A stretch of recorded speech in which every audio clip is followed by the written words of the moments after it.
I think right now we've come to the conclusion that the United States presidential election of 2020 is so very important. And no doubt there's going to be consequences and results of whoever's elected president. Even so, the results will be temporal. I can prove it to you. Think back with me 100 years. Do you know who won the 1920 presidential election? Most of you probably don't. It was so important at the time, though. Life-changing election, country-altering election. The country was in economic recession. The Spanish flu, as you all know, had been raging in 1918.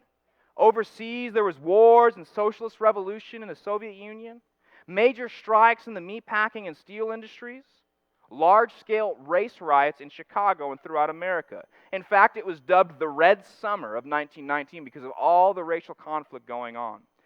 At the time, the newspapers reported that these racist riots were actually brought over by the Soviets. The Marxists were encouraging these race riots to happen. So the black civil rights movement was actually just Marxism in disguise. Does that sound familiar yet? In September of 1920, a group of Italian anarchists bombed Wall Street. People were in fear of radicals and terrorists.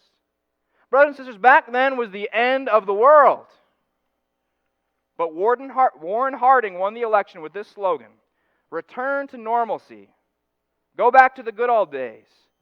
And we know America's been good ever since, right?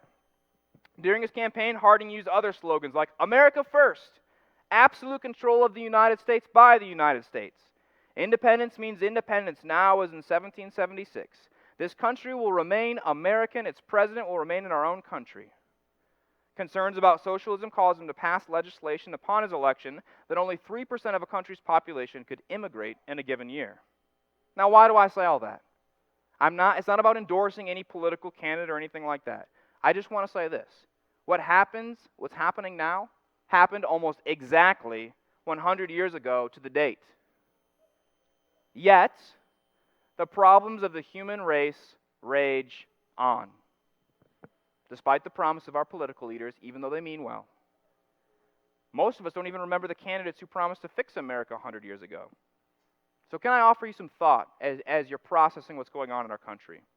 In 100 years from now, outside of history buffs, most people won't even remember the 2020 election or care what happened. Now, I could be wrong. Maybe it'll lead to some major global event or event in world history. But if 100 years isn't long enough, how about 200 years? Will we care or remember? How about 400 years from now? Do you know what Indian chief was in charge of Ohio in the year 1620? There was the important battle of the Beaver Wars between the Algonquins and the Iroquois. You guys remember that? Very important back then. Changed the whole landscape of Ohio. Does it even really affect our lives today? You see, one of the transforming things about being a pastor is I get to spend a lot of time thinking about death. And you know what? I have yet to attend a funeral where the bereaving wanted to talk to me about what political candidate they voted for in a single year. What issue the deceased person really loved. You know what they want to talk about at funerals? Life lessons. Memories of joy and laughter. They want to talk about loved ones. And most of all, they want to talk about the Son of Man and the hope of the resurrection of the dead. Just remember that, church. When you start ending relationships with folks over current political issues, it's not worth it.